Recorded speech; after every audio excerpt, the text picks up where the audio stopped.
오늘 우리에게 주시는 하나님의 말씀 마태복음 9장 35절 말씀부터 38절까지에 있는 말씀 보도록 합니다. 찾으신 줄 알고 제가 봉독해 올립니다. 예수께서 모든 도시와 마을에 두루 다니사 그들의 회당에서 가르치시며 천국 복음을 전파하시며 모든 병과 모든 약한 것을 고치시니라. 무리가 보시고 불쌍히 여기시니 이는 그들이 목자 없는 양과 같이 고생하며 기진함이라. 이에 제자들에게 이르시되 추수할 것은 많되 일꾼이 적으니 그러므로 추수하는 주인에게 청하여 추수할 일꾼들을 보내주소서 하라 하시니라. 아멘. 오늘 이 본문 말씀을 가지고 여러분과 같이 우리의 사명이라고 하는 제목으로 같이 은혜를 나누고 그리고 도전을 받고자 합니다. 여러분 왜 예수님을 믿습니까? 어떤 분은 거기에 이렇게 대답할 것입니다. 구원받기 위해서죠. 맞습니다.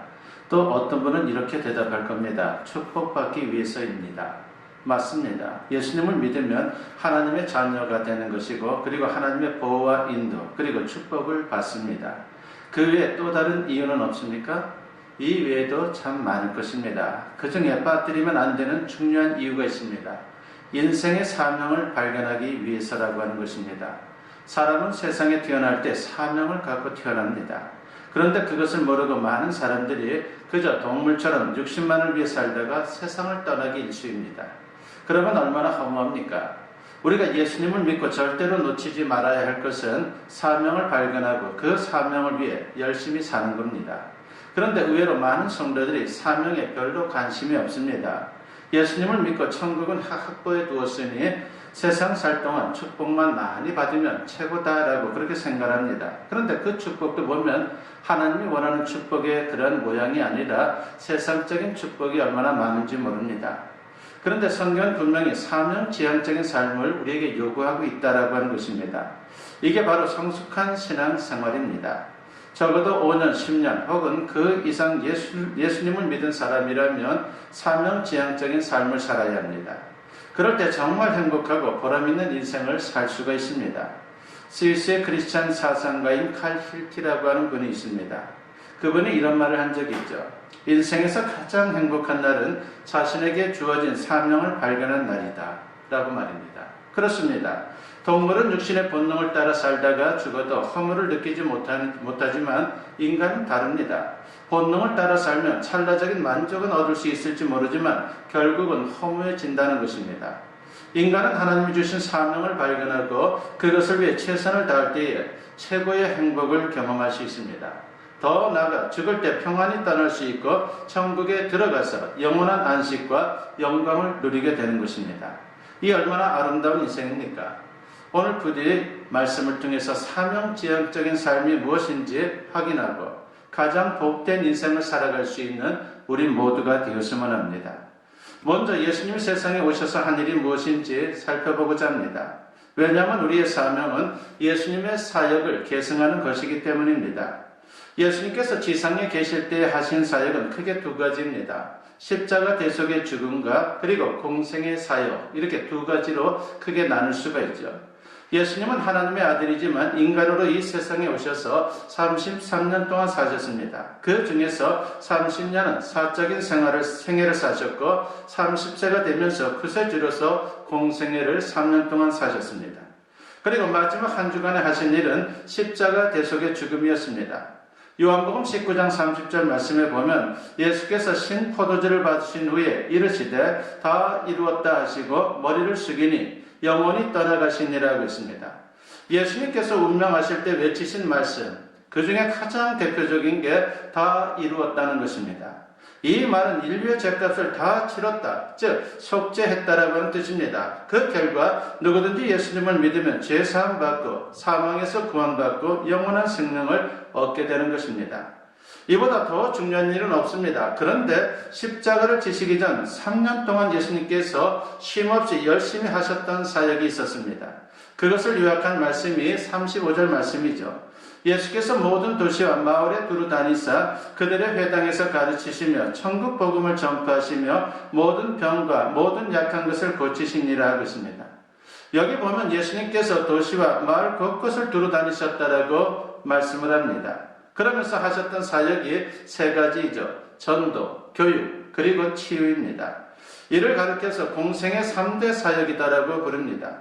예수님은 불신자들에게 천국 복음을 전파하셨습니다. 그리고 이미 믿는 성도들에게는 말씀을 가르치심으로 신앙 훈련을 시키셨습니다. 그리고 영적으로 육적으로 병들고 고통받는 사람들을 돌보시고 그리고 그들의 아픔을 치유해 주셨습니다. 본문 9장 바로 앞에도 여러 병자들에게 손을 대시며 기도해 주시고 치유하시는 그러한 장면이 소개되고 있습니다. 예수님의 십자가 대속은 이미 완성됐지만 그것을 기초로 복음 전파, 말씀 교육, 치유 등은 지금도 여전히 진행 중에 있습니다. 예수님께서 십자가에서 죽으신 후 부활 승천하셨는데 어떻게 이게 가능하단 말입니까? 가능합니다. 예수님께서 천국에서 그 일이 가능할 수 있도록 역사하고 있기 때문입니다. 이것이 바로 예수님의 천상 사역이다라고 말할 수 있습니다. 예수님은 천상에 계시지만 지상에 있는 교회와 성도들을 통해서 일하시는 것입니다. 이를 위해서 예수님은 사역자, 즉 일꾼들을 부릅니다. 오늘 본문에 보면 예수님께서 육신으로 세상에 계실 때에 예수님의 사역을 함께 수행할 일꾼들을 부르는 장면이 나옵니다. 본문 37절과 38절에 보면 이에 제자들에게 이르실 때 추수할 것은 많되 일꾼이 적으니 그러므로 추수하는 주인에게 청하여 추수할 일꾼들을 보내주소서 하라 하시니라 하고 있습니다. 추수는 복음 전도를 통해서 많은 영혼을 구원하고 축복하는 것을 의미합니다. 예수님이 하시는 사역이 바로 이거죠. 이 일에 함께할 일꾼들을 보내주시도록 기도하라고 그렇게 말씀하고 있습니다. 나중에 부활하신 후에 승천하실 때도 주님은 우리에게 사명을 당부하셨습니다. 마태복음 28장 19절 말씀과 20절에 보면은 그러므로 너희는 가서 모든 민족을 제자로 삼아 아버지와 아들과 성령의 이름으로 세례를 베풀고 내가 너희에게 분부한 모든 것을 가르쳐 지키게 하라. 볼지어다 내가 세상 끝날까지 너희와 항상 함께 있으리라 하시니라 하고 있습니다. 예수님을 대신해서 모든 족속에게 복음을 전하고 가르치라고 명령하고 있습니다. 물론 그 안에는 치유의 사역도 포함되어 있는 것이죠. 그래서 이 말씀은 예수님의 마지막 유언적 명령이라고 하는 뜻으로 지상 명령이라고 그렇게 말합니다. 지상의 교회들과 성도들이 이 명령을 수행할 때에 예수님이 함께 주겠다라고 약속을 하십니다. 그렇게 해서 예수님이 승천하신 후에 성령을 우리에게 보내주신 것입니다. 그러므로 성령을 통해 예수님은 지금도 우리와 함께하고 있다라고 하는 것입니다. 마가복음 16장 19절과 20절 말씀에 보면 주 예수께서 말씀을 마치신 후에 하늘로 올려지사 하나님 우편에 앉으시니라. 제자들이 나아가 두루 전파할세 주께서 함께 역사하사 그 따르는 표적으로 말씀을 확실히 증언하시니라고 있습니다. 부활 승천 후에는 천상에 계시면서 성령을 통해 지상에서 교회와 성도들과 함께 일하고 있다라고 하는 것입니다. 그러므로 교회와 성도들은 이제 예수님을 대신해서 예수님의 사역을 감당해야 하는 것입니다. 비유적으로 말하면 예수님의 손과 발이 되어서 복음을 전하고 사랑의 손길을 펴야 하는 것입니다. 이 일은 예수님의 승천 이후에 지금까지 2000년 동안 계속되어 왔습니다. 이 일은 예수님께서 너무나도 소중히 여기는 것이죠. 로마서 10장 13절부터 15절에서 사도 바울은 이런 말씀을 합니다. 누구든지 주의 이름을 부르는 자는 구원을 받으리라. 그런즉 그들이 믿지 아니하는 일을 어찌 부르리요? 듣지도 못한 일을 어찌 믿으리요? 전파하는 자가 없이 어찌 들으리요? 보내심을 받지 아니하였으면 어찌 전파하리요? 기록된 바 아름답도다. 좋은 소식을 전하는 자들의 발이요 함과 같으니라 하고 있습니다. 내가 예수님을 믿고 구원받은 것은 예수님께서 십자가에서 대속의 피를 흘려주신 은혜가 가장 중요하지만 그 복음이 나에게 전해지기까지 수고한 사람들의 은혜도 있다라고 하는 것입니다. 나를 중심으로 생각하면요, 선교사들 외에도 복음을 먼저 듣고 전해준 사람들이 여러분 주위에 있을 것입니다. 그리고 예수님의 사랑을 베풀어준 사람들이 있을 것입니다. 우리는 절대로 이 은혜를 잊어서는 안 됩니다. 그리고 그 바통을 이어받아서 예수님의 사역을 계속해서 계승해 나가는 하나님의 사람들이 되어야 합니다. 그게 바로 우리의 사명인 것이죠. 우리는 직업이 다르고 사는 동네가 다르고 형편이 다르지만 최선을 다해서 내가 있는 곳에서 복음을 전하고 예수님의 사랑을 실천해야 합니다. 이를 위해서 우선 예수님의 마음이 우리에게 있어야 합니다. 오늘 본문 36절 말씀에 보면은 무리를 보시고 불쌍히 여기시니 이는 그들이 목자 없는 양과 같이 고생하며 기진함이라 하겠습니다. 여기서 불쌍히 여기시니라고 하는 것은요, 영어로 표현할 때 compassion이라고 그렇게 표현합니다. com이 뭡니까? 함께라고 하는 뜻이죠. 그리고 passion은 뭡니까? 고통이라고 하는 뜻입니다. 바로 이 두 가지가 복합되어서 하나의 단어가 된 것이죠. 그것이 바로 compassion이라고 하는 것입니다. 그리고 그것이 불쌍히 여기시니라고 하는 것입니다. 그러니까 상대방의 고통을 내 것으로 공감하는 마음이 바로 예수님의 마음인 것입니다. 그러므로 우리에게 바로 이 마음이 필요하다라고 하는 것입니다. 그 마음이 있기 때문에 예수님은 한시도 쉬지 않고 두루다니면서 사랑의 손길을 펴신 것입니다. 그런데 예수님의 마음은 성령으로 품을 수 있다라고 하는 것입니다. 그리고 그것이 능력인 것입니다. 사도행전 1장 8절에 보면은 오직 성령이 너희에게 임하시면 너희가 권능을 받고 예루살렘과 온 유대와 사마리아와 땅 끝까지 이르러 내 증인이 되리라 하시니라 했습니다. 그러므로 우리가 복음을 전하고 사랑을 베풀면 그게 바로 예수님께 은혜를 갚는 것입니다. 마태복음 25장 31절부터 46절에 보면요, 양과 염소의 비유가 나오죠. 심판대의 양으로 분류된 성도들에게 주님이 말씀합니다. 내가 줄일 때 먹을 것을 주었고, 내가 목마를 때 마실 것을 주었고, 내가 헐벗을 때 옷을 입혔고, 내가 병들었을 때 돌보았고, 옥에 갇혔을 때 찾아왔노라 하겠습니다. 그러자 양들이 의아해합니다. 그러면서 말하죠. 우리가 언제 그랬습니까? 라고 말입니다. 그때 주님이 뭐라고 말씀합니까? 마태복음 25장 40절에 있는 말씀에 보니까 내가 진실로 너희에게 이르노니 너희가 여기 내 형제 중에 지극히 작은 자 하나에게 한 것이 곧 내게 한 것이니라 것입니다. 무슨 말입니까? 우리 주변에 있는 한 사람 한 사람에게 예수님의 손과 발이 되어서 사랑을 베풀면 예수님께 한 일로 쳐주신다는 겁니다. 얼마나 놀랍습니까? 우리가 이런 사역을 감당하다가 주님을 만나야 하는데 먹고 사는 게 뭔지 정신없이 살다가 참으로 아무것도 하지 못하고 세상을 떠난다면 얼마나 아쉬운 일입니까? 얼마나 또한 안타까운 일입니까? 대사라고 하는 대사를 여러분들 잘 아시죠? 대사는 국가를 대표해서 외교 교섭을 하는 그러한 외교 사절입니다. 대사는 상주 외교사절로 파견되는 대사와 임시 외교사절로 파견되는 대사의 두 종류가 있습니다. 고린도후서 5장 20절에서 사도 바울은 그리스도의 사신, 즉 대사라고 하는 말을 씁니다. 즉 우리가 그리스도를 대신하여 사신이 되어라고 그렇게 말씀을 하고 있습니다. 우리는 바로 그리스도의 대사라고 하는 것입니다. 사신이라고 하는 말은 로마 황제가 보낸 대사를 의미할 때에 사용되는 말입니다. 왕의 정권 대사를 의미하는 것이죠. 대사는 전적으로 왕의 업무를 위임받은 직책입니다. 우리는 왕의 업무를 위임받은 왕의 대사입니다. 우리는 임시 대사가 아니라 상주 대사입니다.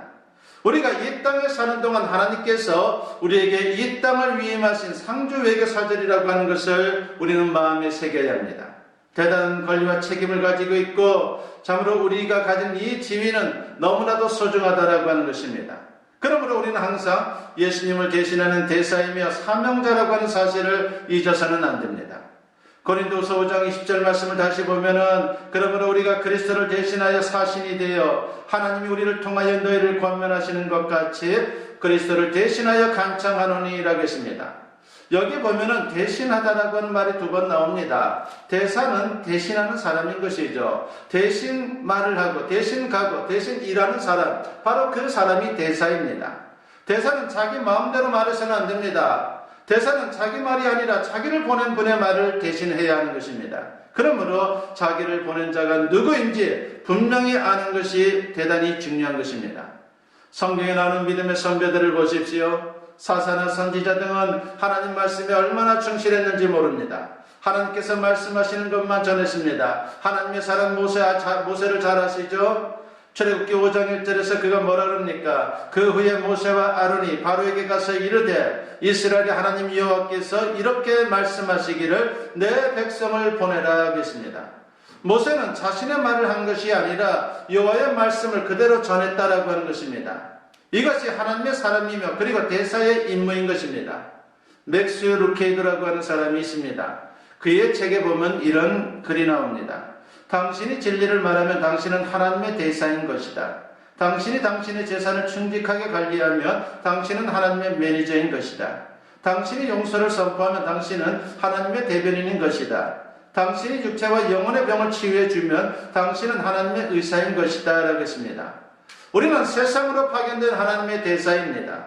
우리가 하는 일이 무엇이든 하나님 뜻대로 말하고 산다면 우리는 하나님의 대사라 말할 수 있는 것입니다. 그래서 세상 사는 동안 예수님을 대신하는 역할을 해야 합니다. 우리의 작은 행동 하나하나가 예수님을 대신한다라고 하는 것을 우리가 늘 마음에 새기며 살아야 합니다. 그래서 우리는 작은 예수라 말할 수가 있는 것이죠. 그리고 작은 그리스도라고 말할 수 있는 것입니다. 루터가 말한 대로 우리는 그리스도인이어서는 안 됩니다. 작은 그리스도이어야 합니다. 그래야 진정한 그리스도의 대사가 될 수 있는 것입니다.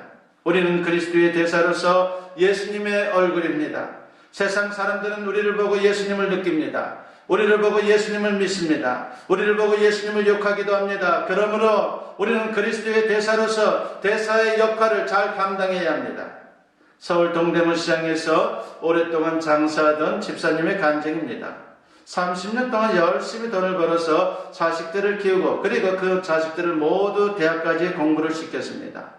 그리고 결혼까지 다 시키고 나니까 한숨을 돌릴 수 있었고 그리고 걱정거리도 다 사라진 것 같았습니다. 그러던 어느 날 가게 몇 번 들리던 부인이 자신에게 넌지시 말을 꺼냅니다. 교회 좀 나가세요. 예수 믿고 천국 가셔야죠. 그렇게 말하는 것입니다. 그러면서 전도지를 지어주는 겁니다. 엄격결에 교회 다닌다는 말도 못했습니다. 밤에 집에 들어와서 가만히 생각해 보니까 너무나도 기가 막혔습니다. 명색이 집사인데 얼마나 예수 믿는 티를 내지 못했으면 전도를 받나 싶었습니다. 그리고 이런 생각이 들었습니다. 나는 돈 번다고 30년 동안 일만 실컷 했지 한 명도 전도하지 못했구나. 이제 내일 모레면 주님 앞에 갈 텐데 참으로 큰일이구나 라고 하는 그런 생각이 들었습니다.